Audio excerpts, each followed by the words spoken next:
comic fam, and welcome to another episode of the C-List Villains Podcast, your cultivators of the comic culture. We are post San Diego Comic-Con, and we're going to be talking about some of our experiences. Along with me tonight is my co-host, Red. And tonight, our guest speaker, Mr.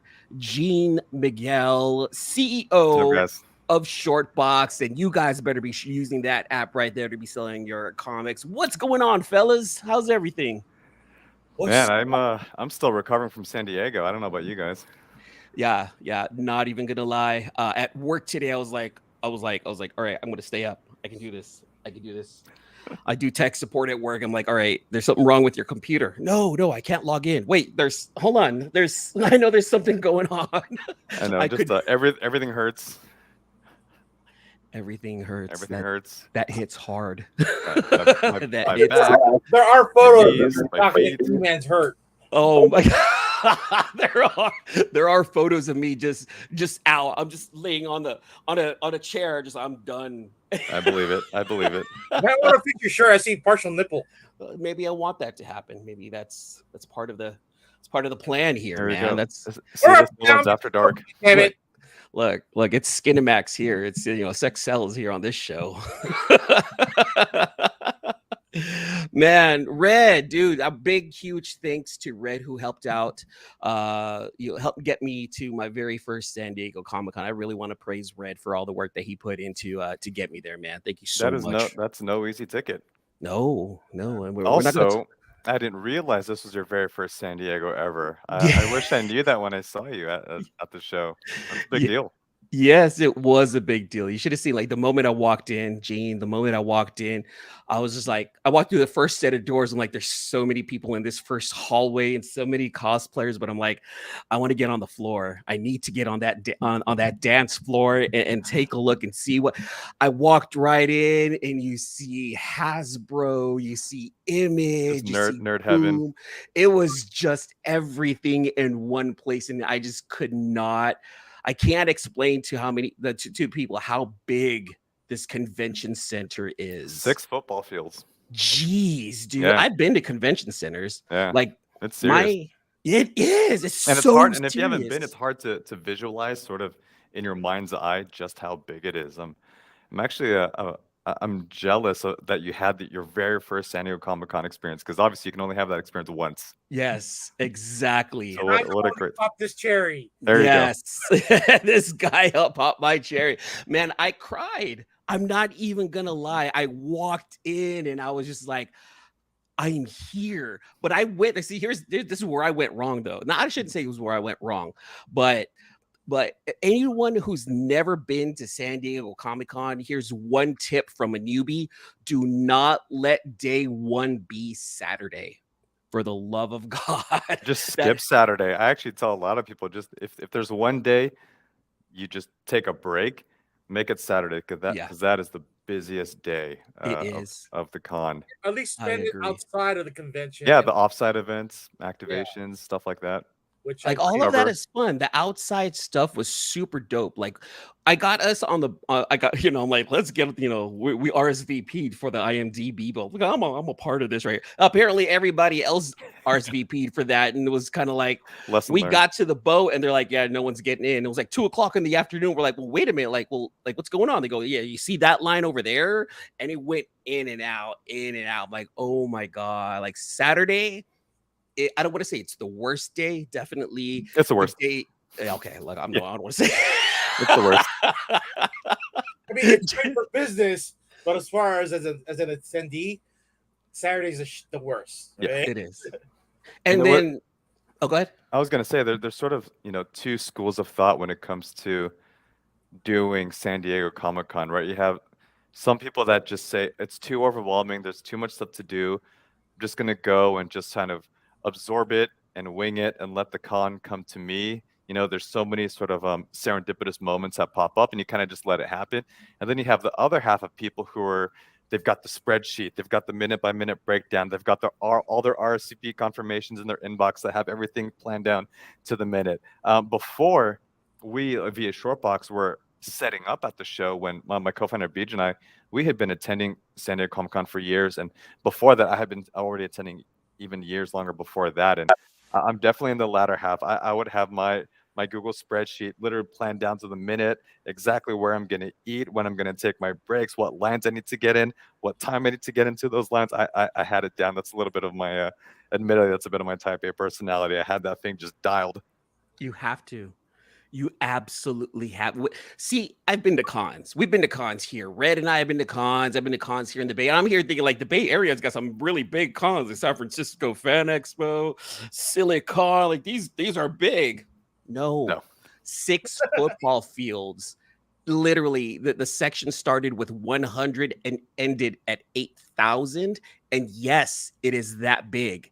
It was insane. And yeah, I was like the first half of the people where I'm like, let just the con come to me. Yeah. Oh, the con came at me like Negan with that bat right to the face. It was insane.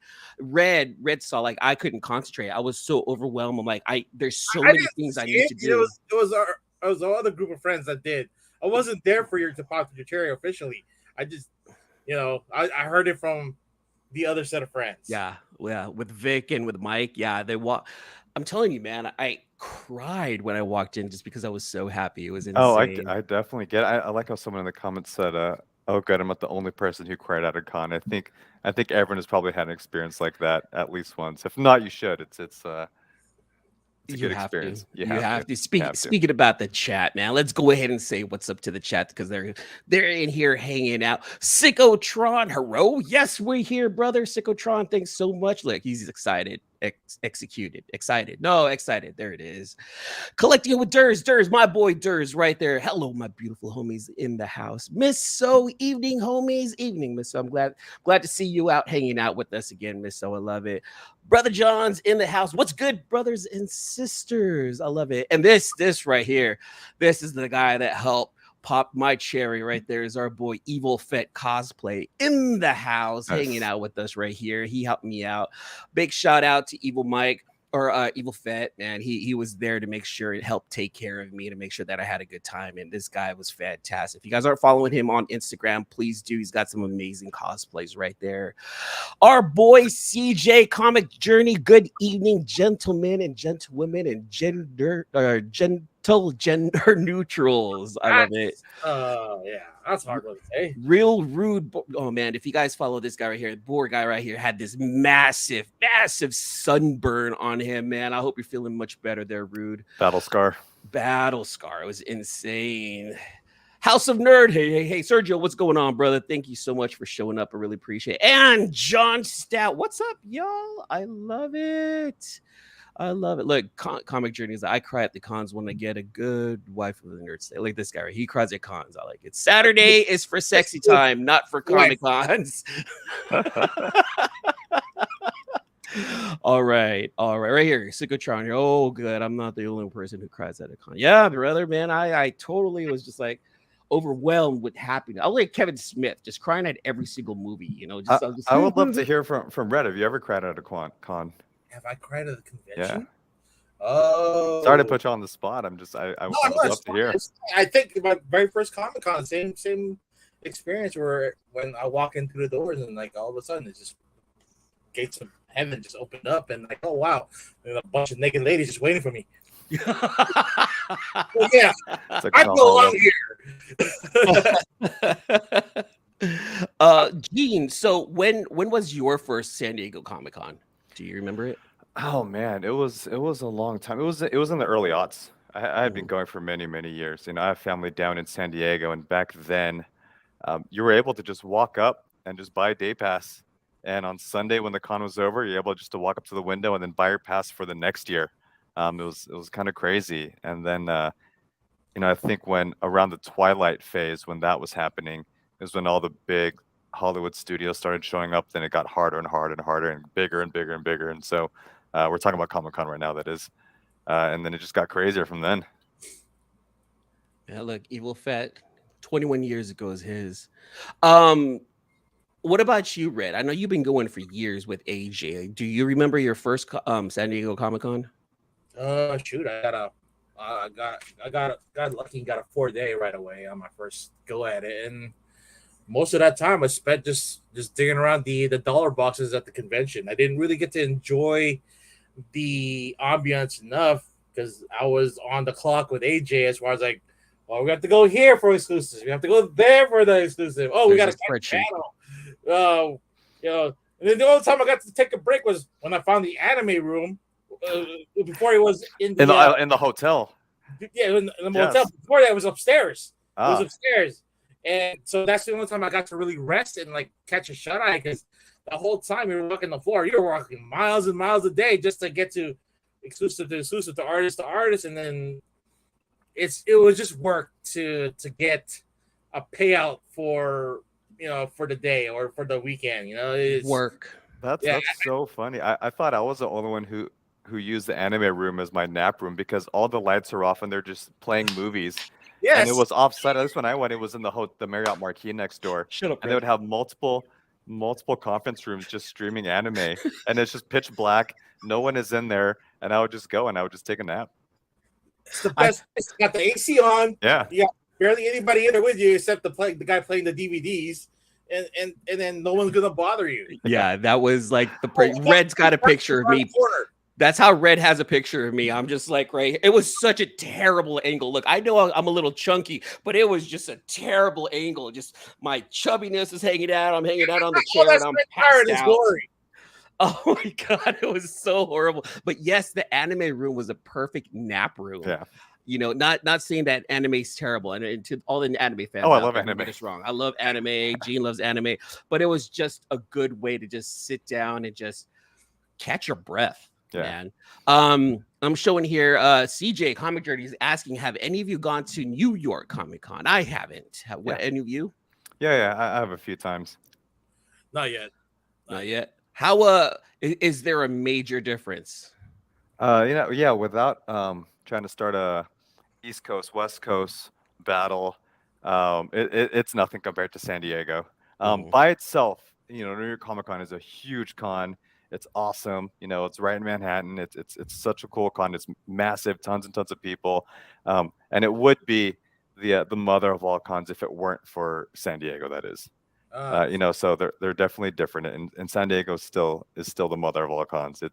They're both good. If you have a chance, definitely go out to New York. And what's cool is that you're in Manhattan, so you're not just stuck in the convention center. You can just stay a few extra days and just hang out in New York and have a good time. Death Row is better than Bad Boy. No, don't do that. We're not trying to kickstart that all over again. And I'd like to visit New York Comic Con one year for sure.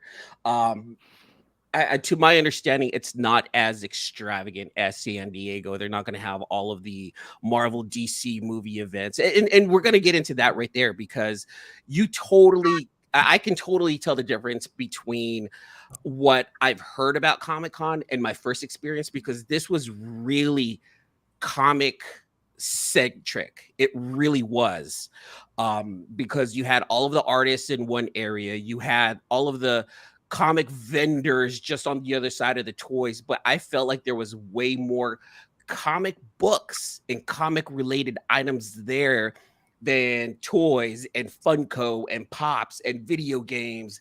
It felt like those other things kind of filled the void to let the comic books and the comic creators and artists shine this year. I have some thoughts on that, and I'm glad you brought that up. So San Diego is a huge pop culture convention, right? It's called San Diego Comic Con, but let's be real, it's a pop culture convention. All the major movie studios are there, and a lot of people will say, "Oh, it's not about comics anymore." Why would you go? I actually beg to differ. To your point, is that there are the best dealers in the industry are all at San Diego Comic Con. There are a lot of comic book dealers. It's just that the show floor is so big that the number of dealers gets dwarfed because it's just technically, a small part of 6 football fields worth of stuff. So it makes it seem, from the outside that the show doesn't have any comics or it's not about comic books. There's actually a ton of books in the room with the best dealers in the industry, all in one place. It's just the space itself is massive and filled with a lot of other stuff. Yeah, they try to group them up all together in one section, but which is good. A few of the stragglers are on the other side by Artist Alley, but mostly on on like the B side of the I guess convention center. That's where you'll find them. Yeah. So Comic Journey is asking the question, because it came up. What makes San Diego better than New York? I wouldn't say it's better because they are two different beasts, if you think Yeah, about it. they're very different, but I would say just the sheer spectacle of San Diego Comic Con is. Oh, don't get me wrong, New York Comic Con is a massive, massive show. It is a very, very close second to San Diego, with arguably similar attendance numbers. But just the sheer scope and spectacle of San Diego is not just in the convention center; it's the entire downtown area of San Diego that is transformed into sort of like Comic Con town, right? It's the entire Gaslamp district, all the restaurants, all the bars. There's complete hotel takeover. So it's everything outside. There's all of the offsite events. There's all of the activations and all the cool stuff to do outside of the convention center. You can actually go to San Diego Comic Con without even having a badge. And Yeah. there's going to be still so much to do, and all the events and parties and meetups and all that good stuff. There's just so much stuff going on. So that's really what I mean by just the spectacle and scope of the con is huge. And there's really anything else unlike it. Yeah, they kicked almost out of the town just to get everybody else here. It was insane. Because like what Gene said, it is a big spectacle. I mean, not just the 6 football fields long comic book convention hall itself. It is literally across the street from downtown, and all of downtown San Diego is a part of this. It's not just, oh, people from Comic-Con are going to come here. No, we're a part of Comic-Con in a sense that we're going to have drinks, we're going to have food. We went to Hard Rock Cafe, not Hard Rock. We went to a restaurant on the last day, and they said that it gets so busy that they have one small menu and they're like, this is all we're cooking because there's just too many people here. And that's how it was with many of the restaurants there. They were like, no, we have 4 burgers, 12 sides. Like, we only have a 1-page menu when they usually have like a 4 or 5-page menu. And they're like, no, it's Comic-Con centric. It's Comic-Con week. We cannot do 47 different orders of something. No, it's just this and that's it, because it's just so many people. And I wasn't prepared.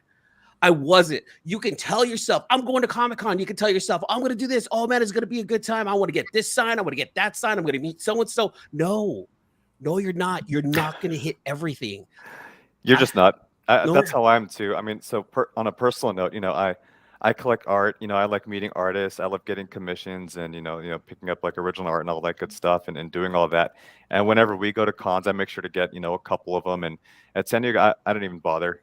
It's just too crazy that you can't really get anything done. Yeah, you know how hard it was to try to get even into Peach Momoko's line? Oh, God. Like the last 4 days. Like, it was like you would have to beat everybody early in the morning just to get a ticket to that line. Yeah. Oh my God. Getting to Peach was like trying to get into Hall H. Like, it was such a spectacle. We got there like at 9:30. We got there on Sunday at 9:30, went straight to Peach Momoko's line, and they're like, oh yeah, all tickets are sold out. They're like, do you see that line? The line where Peach was sitting and where her line was literally probably about a half a block away. And it was against the wall that wrapped around towards that backside of the wall. It was so insane. It looks like Peach and her team, they learned their lesson from New York Comic Con last year, because that was a disaster and like fights broke out and it was a mess. And so thankfully they learned the lesson. And from what I heard, it was just long and busy.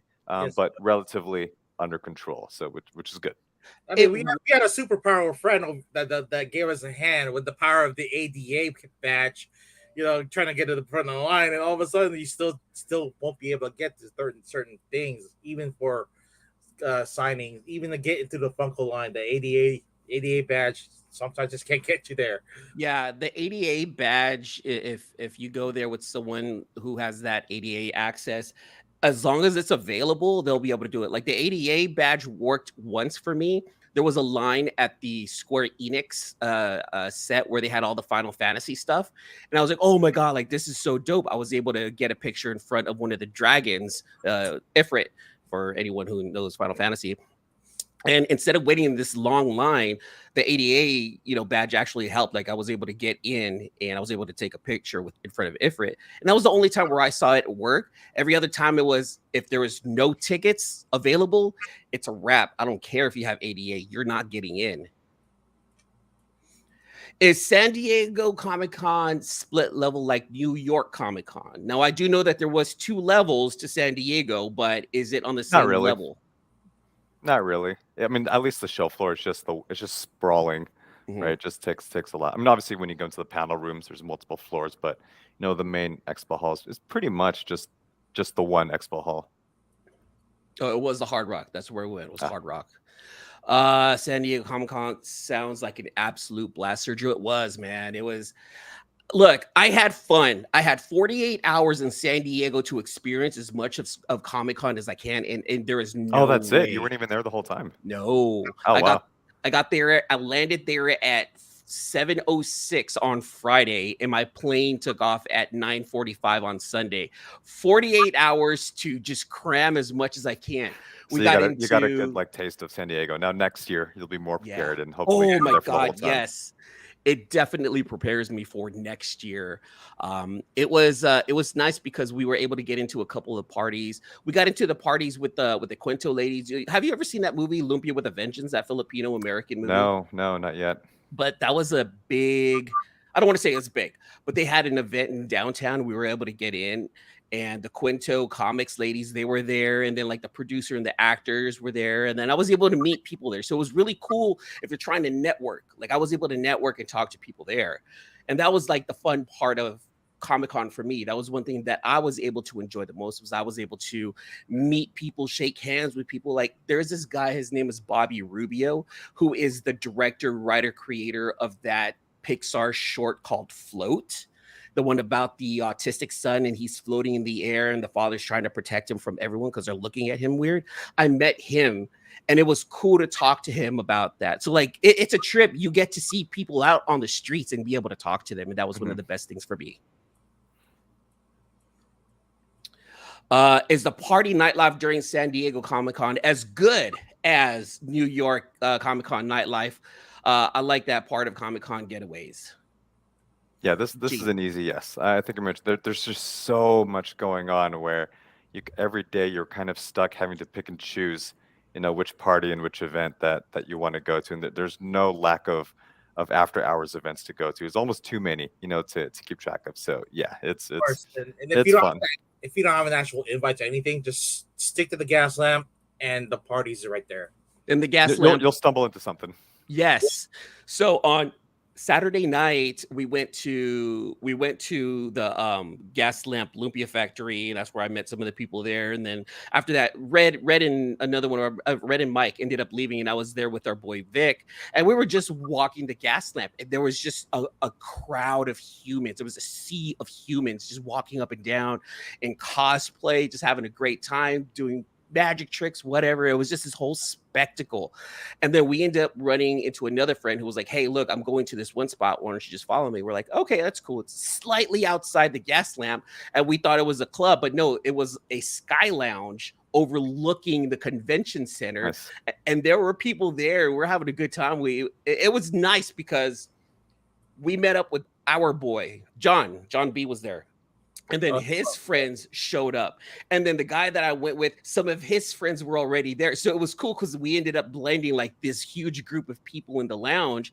And it was such a good time. I'm going to say, I'm going to have to say that like the nightlife in San Diego for Comic-Con, blast. Absolute blast. I mean, most of the nights it was mostly a sausage fest, but other than that, it was pretty fun. Red stuff. No, you can't. You can't. So it was a Comic-Con? You can't say that. You cannot, because hold on, I better not say that. She's probably watching. Yes, it was a sausage fest. Babe, it was all guys. I promise. It was all guys. I promise. It was 90% dudes. Yes. We could definitely do better as an industry. Let's just say that. Yeah. And we should do better. John Stout says that he was really lucky he was able to get Todd and Jenny. Nice. And yes, getting Todd, Jenny, like if you can. It's a successful con for anyone if you can walk out with Jenny, Todd, Peach. Oh my God, if you got Peach, you landed. How did you get an 88 badge? You're not freaking handicapped, says look, CJ. All right. We have friends with superpowers. Yeah, We're with the never DJ. underestimate the power of the handicap. We're with the DJ. I had Thursday and Friday. Yes. Yes. Wednesday, Thursday, and Friday, best days to go if you have an agenda that needs to be accomplished. Yep. Do not do it on Saturday and Sunday. Miss So all the video and pics you guys posted from SDCC were pretty cool. Definitely a con goal. It was. Lawrence is in the house. What's up, Gene and the C-list villains? Lawrence Lee is the creator Oh, we lost his mic. We lost his mic again. Check 1 2. There you go. You're back. There. Yeah. Technical difficulties. Lawrence Lee is the co-creator of the comic capsule. That's what you're trying to say. Yes, exactly. So, Gene, got to ask you. So, Shortbox was on hand there, and how was the Shortbox, area for you guys? Was it a successful con for Shortboxed? Yeah, I mean, obviously, if it wasn't clear over the last few minutes how much I just personally love San Diego Comic-Con, but to be setting up there with Shortbox is definitely a different experience versus the previous years where I was, attending it as a fan. But for us, San Diego is an amazing show for, a lot of reasons. The biggest one is it's the biggest industry event of the year.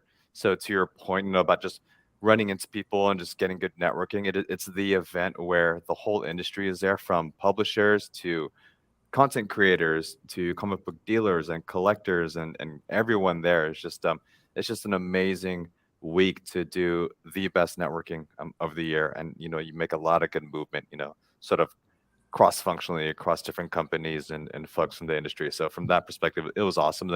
But really for us, the best part about it is just that the community all descends on San Diego for 5 days, and it's just amazing just to see tons of our customers. Almost all of the comic book dealers at San Diego Comic-Con are all Shortbox sellers. I say almost because there's a couple holdouts that we're still working on, but we'll get them. But for the most part, almost all of them are all dealers. And so for us, just from a business development perspective, is great. But again, the best part is just meeting the community, meeting folks in person, being able to chat with our customers and our users, and just really just have a good time and just be able to put faces to names. We have so many users that just talk to us either on social or reaching out to our support team and everything there. So it's just amazing just to meet people face to face. Yes, faces to names. That was a big thing. And it's a trip because it's not just faces to names, because for us being like the content creators on this side, there's people that we've met and we've met online, through other YouTube channels, and then being able to be at events where they're actually there. It's like you're meeting a best friend again, but for the very first time. And it was just so awesome. Like your event, so Shortbox, you guys. Then see, this is the cool thing about places like San Diego. Like Shortbox actually had, and they were hosting an event at a fantastic little location in downtown. And there I was able to meet people like, a lot of people here know comics by Bueller. Bueller was there, and I got to meet him and shake hands with him. I got to meet, Pass Point Comics, Hood Rat Comics. Like, I've seen them and chatted with them. All They've great been on guys, my by the way. channel. Yes, amazing guys, and I was able to finally just hug. Oh my God, it was. Yeah, if you'd allow me just to be, have sort of a proud moment. With like you said, we threw our party that night, and I'm super, super happy and actually very, very humbled by it, because, our event was an event that we threw in partnership with CGC, and it was just amazing that our party truly felt like the center of the comic universe of San Diego Comic-Con. We had all the creators there, all bunch of collectors, almost all the dealers were there, folks from other companies and auction houses, and everyone involved in the comic collecting community really just came out and showed up in force for our party. So it was just awesome. So for you, it's awesome to hear that it was a good networking event for you, and being able to meet people face to face. And that's really why we're there, right? It's really just to connect with the community, to foster community, just meet folks, and make connections between people, even if it isn't with us. We just want to make sure that we're that conduit for the industry as a whole, just to make good things happen. You put all these people in the same room, good things are going to happen. That's really what we see is sort of our responsibility, if you will. It's just we want to make sure that the right people meet each other and make cool things happen. And you did. You And made cool who's things that big happen. bald guy who was like dressed was really huge and buff and he looked like I mean, you're probably thinking of Steve from Torpedo Comics. okay, that's why he looked familiar. Steve says boom on Instagram. He's that dude was massive. He's He Like stands out. he definitely stood out. Yeah. Dude, What's funny that is that if you have a chance to chat with him, get to him, it's just he looks very intimidating because he's this huge, bodybuilder, like a literal bodybuilder, and he's just a gentle giant. He's the nicest dude. Yes, Marcus, I don't believe that you weren't subbed here either. What is wrong? It's okay. You know what matters is that you're subbed now and you're hanging out with us tonight. My boy Circumstances in the house right here. For E-Man's OnlyFans. Look, let's not talk about. Hold on. If you can find the OnlyFans, I'll definitely give you like a free subscription to it. So Gene, let's talk a little bit more about Shortboxed. Recently, Shortboxed had an upgrade to. I don't want to call it an upgrade, but there was an addition to it because it's already an upgraded product. Everyone should be using it. But something recently changed on Shortboxed. Can you tell us about the new things that you're allowing us to sell? Yeah, I think that's the right word. Upgrade is the right word where, we're always shipping new features. We're always building new things. We're always listening to collectors and users and trying to figure out the actual features that buyers and sellers need. And so, yeah, we rolled out a really big update recently with a few things. So one of them is we built a portfolio, which is essentially a collection tracker or a collection management tool where you can load your books without listing for sale.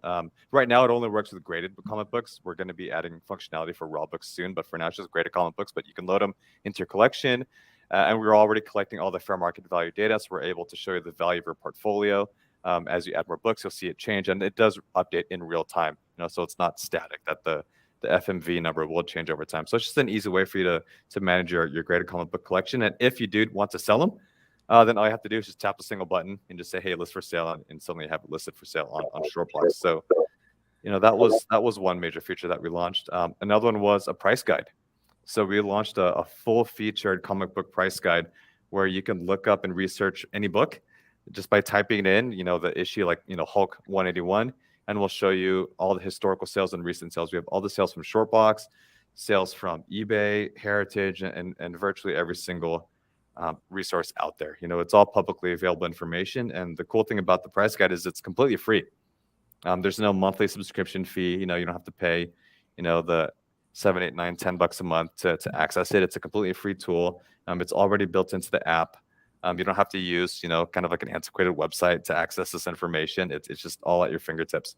We have over 1 million recent sales tracked. And so it's a really, really powerful tool. So if anyone watching hasn't given it a chance yet, just play around with it and see if it fits your needs. And it's a pretty powerful tool. And the fact that it's completely free was super, super important to us, for many reasons, because all this information is publicly available information. All of us here, this is a very, experienced, audience watching and tuning in right now. We all know how to go on eBay and look up sold listings, right, and see what books have sold for. But but not everyone does, right? Like this group probably is aware and knows how to do that. But a lot of casual collectors may not know how to do that. And again, we just really just believe in sharing information that's publicly available and just making it easy and accessible, for free without gating it behind a paywall. This just not, sort of philosophically where I stand personally and my co-founder as well. And that same tool for this is super, super useful because it's not just a platform where you can just put your comics up and sell. You can do that on eBay, but this platform right here also gives you the tools to really look up fair market value on the same page. I've gone into the site a couple of times, and it's fantastic because, for example, let's say you're looking for an Edge of Spider-Verse #2, the first Spider-Gwen. It's cool because it'll tell you like this seller right here is selling it for this amount. It's a little high, compared to fair market. This seller right here, this is a fantastic deal over here. So like they'll color coordinate red, yellow, green to let you know, hey, look, this is actually a good deal. Buy it. This deal's okay if you really want to go for it. This deal's kind of high, but if you're really wanting to get it, I understand. But just know that hey, look, we've done the research, and you might want to, whatever, use that information to whatever which way you want to use it for. And that's, no one does that. Everyone's just sell, sell, sell. You actually give tips on whether it's a good time to buy or not. Yeah, and I'm glad you brought that up. By the way, we spent months building, writing, and training a machine learning model to build our fair market value indicator. And so, that's something that we're actually really, really proud of just from a technical perspective, because it is fairly accurate. So to your point, if a book is listed at or around fair market value, we'll show a nice little sort of green dot to show you that it's priced pretty fairly.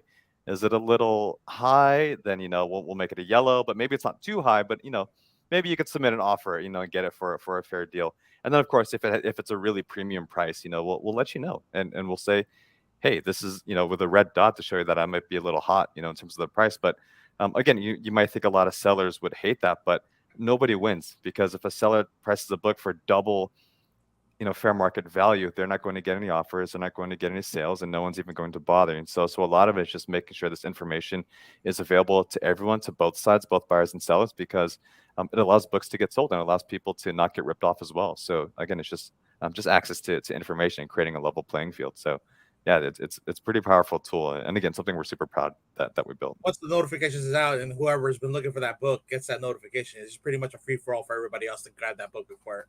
It works on me. Yeah. Man, I wanted. That's why I know it's a good feature, is because I use it myself, and that's kind of the beauty of at least interning with our team.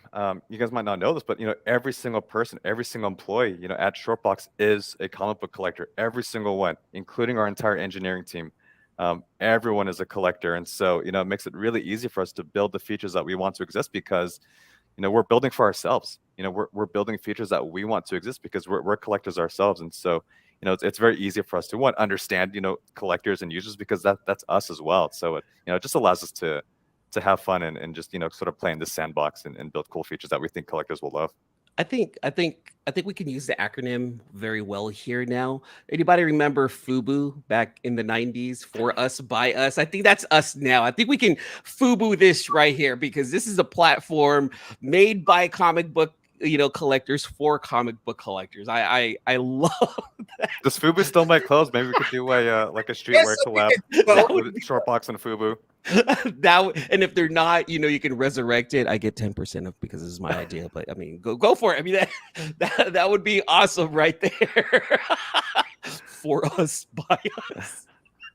That'd be amazing. Oh my God.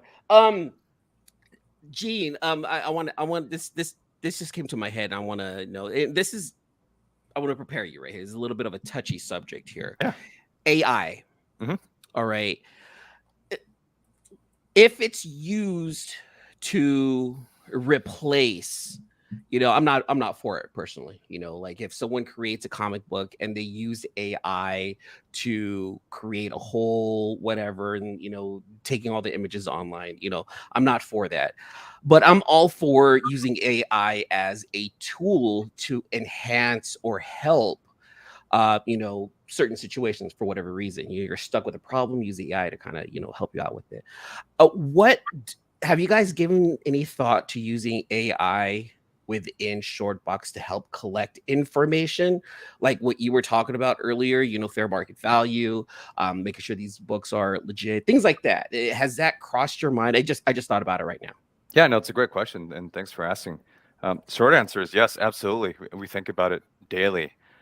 Both myself and BJ and our engineering team and our head of product, we're all technologists, and we're sort of naturally optimistic technologists. So there is a place for AI within the comic book industry, and I do tend to agree with you that I think creators should not have their work basically stolen and repurposed without proper compensation and attribution at the very least. Now, I don't think it's fair to bucket AI as something bad, like this evil villain, because there are plenty of ways that AI can be used very intelligently and very efficiently within comic books specifically, right? So you're asking, how do we use it, or how do we think about AI? There's a lot of ways that we can do it. The first place is our fair market value algorithm is a machine learning model that updates and collects data and analyzes data in real time, and it is a true learning model that's accurate to the minute. So that's something that we're already actively doing. Uh, Another interesting way that you can use AI, and this may be somewhat controversial, is in grading. This is something that we get asked about frequently: is can AI learn to grade comic books? This is a really long conversation. You could probably do a whole show about this, but obviously it's very complicated. But you would need millions and millions and millions of data points and millions of examples of various grade ranges, and you would have to build very, very complicated machine learning model just to train it to get there. I don't think it could replace a human uh, being able to grade page by page. There's also just the logistics of a machine having to physically turn pages, just not worth it. But you can use it as a tool to assist in the process, by scanning the front cover and the back cover. So there is opportunity to do that. Also, just for pure information and research within comic books, think of all the information that is on the CGC census and the CBCS census and all the metadata that exists out there, and being able to train a chat GPT style model to just query this sort of comic overlord to ask it whatever you want about comic books. So like, hey, what was the 14th appearance of Black Widow? And just have it query the model and figure that out for you. And the challenge there is that all this information exists sort of out in the ether, but there really is no sort of structured database of all the information about comic books ever, and that is something that we are actively working on internally, just a fun skunkworks project that we always kind of have brewing in the background. So there's lots of opportunity to use AI in space responsibly, of course. There's no database like that yet until you guys get to it. And then going back to finding the first appearance of something, I ran into a comic strip earlier with just a screenshot of She-Hulk and the Hulk in bed together. So I was searching for that first. Of course you would. Yeah, I did. Yeah, so of course you would. First time the cousins have bump uglies, and why? See, this is why we can't have Red using tools like this, Gene. Like we just can't. Red, stop. Hey, one thing you guys have to know is like, hey. No, stop it. Red, stop. Why did you ever want to sleep with Bruce Banner? Why? Why? We all want to know.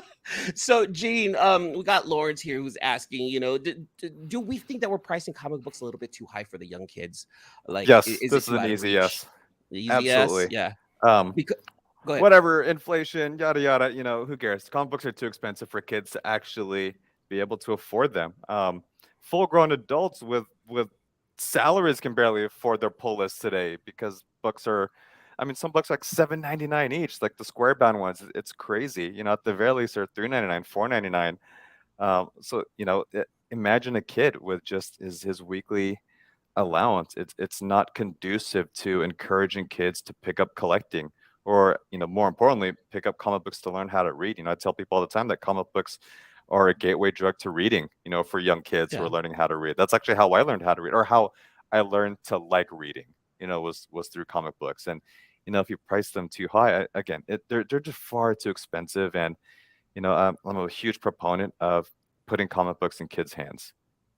These are characters that were written and created to entertain children, and obviously we're adults, and we grew up with these characters, so we grew up with them. There's a certain nostalgia factor to it, and sure, there's obviously a time and place for more mature comic books that are more adult oriented, but it's so important that kids be able to go to their comic shop and pick up a book and read it. But the interesting thing here is that, with that said, this current generation of kids who are into these characters, they're not discovering these characters through comic books, because they're not for example, us here in this room, or I'm sure a lot of people in chat, probably grew up being able to buy a comic book at the grocery store or the pharmacy, your neighborhood shop, being able to buy it off the rack.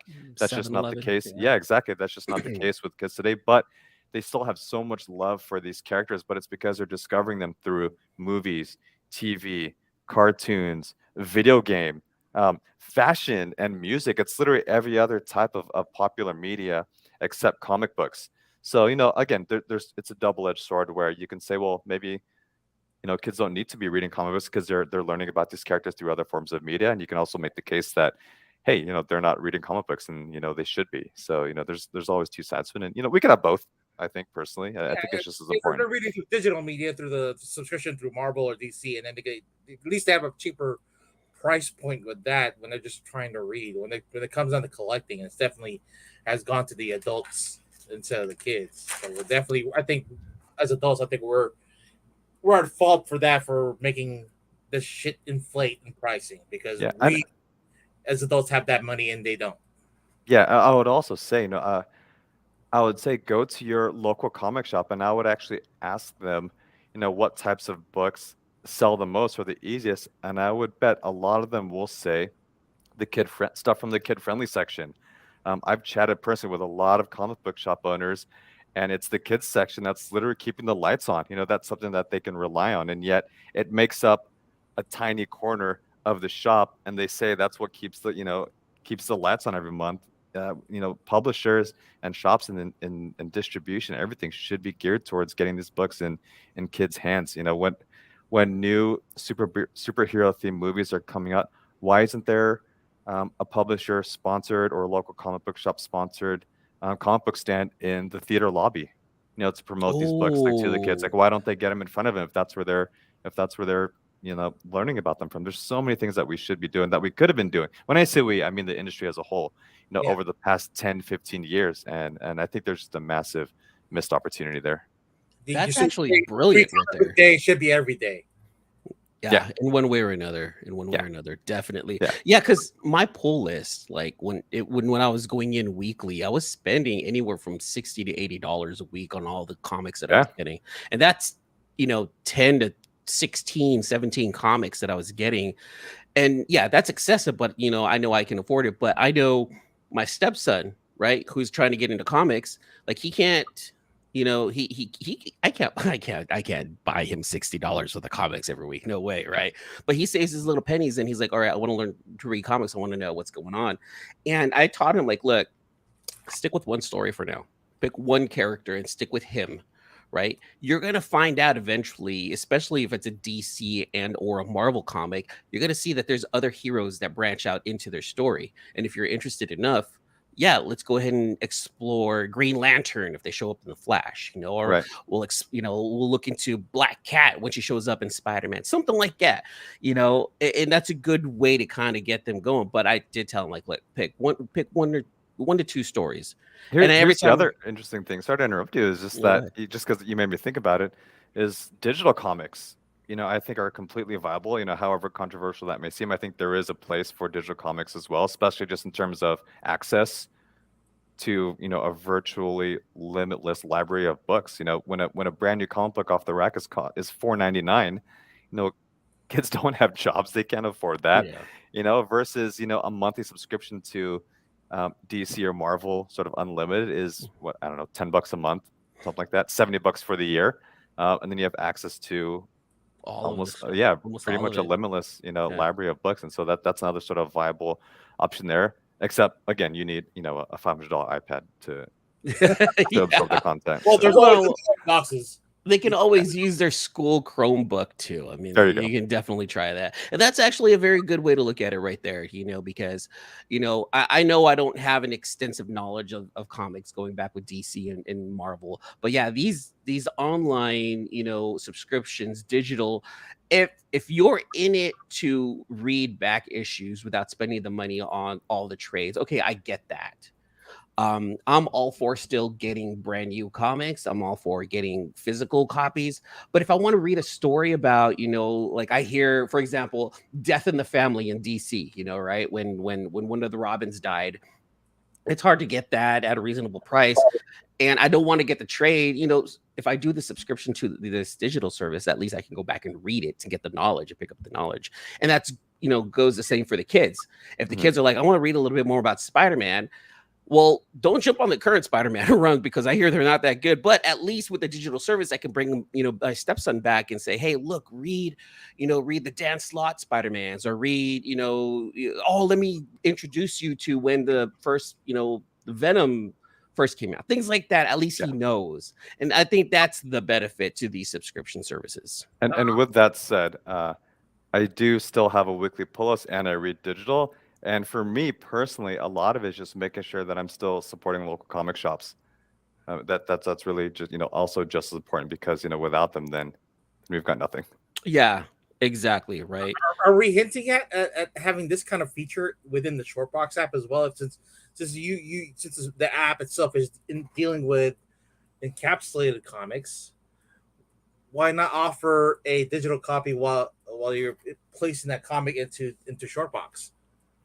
Yeah. Oh, that's a great idea. It is something that's come across the table multiple times, and the more interesting thing about that is that it's possible, right? That's definitely something that's in the realm of possibility, especially when you start thinking about digital comic books and NFTs, even like being able to buy a graded comic book and mint an NFT as proof of ownership. That now we're opening up a whole can of worms with that one, but pretty much a lot of this stuff is doable, and I would say, like we're as a platform, there's almost an unlimited number of paths that we can go, but ultimately we're going to choose whatever features we think are good for the hobby and that collectors actually want, while pushing the industry forward, right, and continuing to innovate and continuing to do more things. Because I mean, we all know it's not no surprise and it's not controversial to say that this industry is very old school, and it hasn't really moved forward in 20, 30 years. There's just been a severe lack of innovation in the space. And so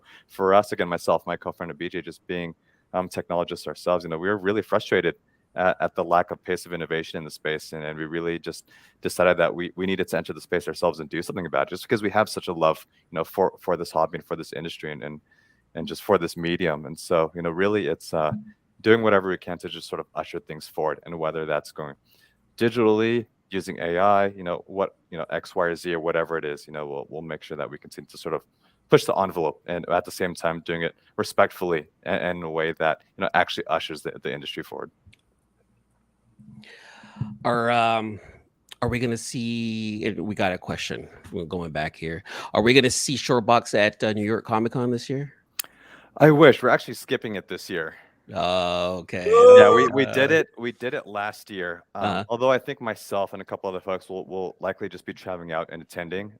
Just for meetings, and we'll probably host like a meetup or something, and just meeting with some of our dealers. But it is for those of you who don't know, we're based on the West Coast. We're based in San Francisco, and it is a brutal trip to travel from the West Coast to the East Coast, because not only do you lose 2 days, you also jump forward in time by 3 hours.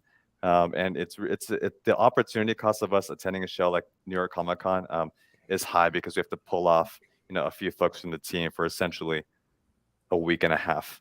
Yeah. But that's a week and a half where we're not shipping new features, where we're not taking care of our customers. And so that was really part of the decision making process, where we had to choose between New York Comic Con and San Diego, and obviously San Diego's same time zone, hour flight away from San Francisco, so it's definitely much more convenient. But I think New York Comic Con is an amazing show, and we definitely want to do it again. We'll likely do it next year. This may be sort of an every other year type of thing. Oh, see that, then that would work. I guess that'd be fair, because it covers the customers on both sides of the coast. You have your East Coast and your West Coast Yeah. customers. That I, makes I sense. will say though, for just pure comics, especially I think everyone watching right now and people who will be watching this later, just for pure comics, the two East Coast shows that I hate saying the word should, but I'm going to say the two East Coast shows that you should be going to are Baltimore Comic Con and Heroes Con in Charlotte, North Carolina. Those are the two best shows on the East Coast for comics. They are pure comic book shows. They're big comic shows, nothing but comic book dealers and artists, and those are two amazing shows. And we do both of those shows every year, and those are on the East Coast. So that just shows you how good they are. If we're making the trek out east for those and skipping New York Comic Con. This year Shortbox hosted their own con. You guys had Shortbox Live, and that was a fantastic show also, because that too was pure comics. Can you tell us a little bit about what you did, and can you tell us about what's going to happen for years to come regarding that? Yeah, honestly, that was another reason why we cut a few shows off the calendar this year, because we wanted to do our own show. We wanted to invest in our own comic book convention, just the same way that we want to continue pushing innovation, and pushing the envelope forward, in this industry. That still applies to in-person comic shows as well. I think there's still a very important place for in-person conventions, within the industry. Everyone will always say, "Oh, you can just shop online using apps like Shortboxed," of course, but I think it's so important to have comic book conventions still. But again, I think we're reverting back to sort of the old school where comic book collectors just only want to see comic book dealers and comic book artists, right? Like San Diego Comic Con is great for everything else plus comics. Some of us just want to see just purely comics, but I think there still needs to be some changes made with comic book shows, because old school comic book show, to me, is not necessarily a good thing, because I think when someone says old school comic book show, you think of like a dingy like Holiday Inn basement that's just like disgusting, or you think of just like like a rented out senior center or like high school gymnasium. Like that's truly old school. But what's good about old school shows is that it's just comic book dealers, it's just comic book artists. But for some reason, uh, event organizers have yet to sort of like elevate and sort of push the con experience forward.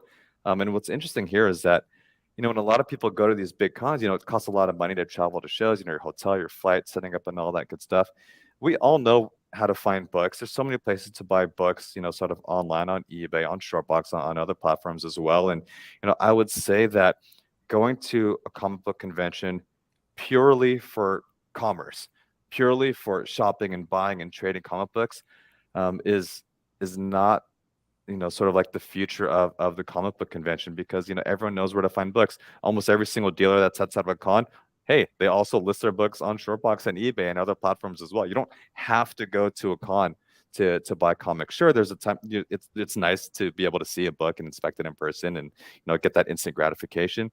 But I think that comic book conventions need to evolve a bit and include more of a community aspect. That's why we put on Shortbox Live, because we wanted it to be conducive to networking, conducive to meeting other collectors. Even from the way that we set up the room, we put all the dealers in the same room, we put all of the artists in one room, we put the main stage all in the same room, because we want just to create this awesome activity of stuff happening where people can just watch content creators, watch speakers on the main stage while like digging through comics, while talking to an artist. Something as simple as just putting empty tables in the middle of the room, where people could just sit and have just sort of natural serendipitous conversations with other people, and just really fostering community at shows. And I think shows need to go lead towards that direction, instead of just a pure sort of just commerce sort of marketplace play, because again, like we all know where to find books, we all know how to buy and sell.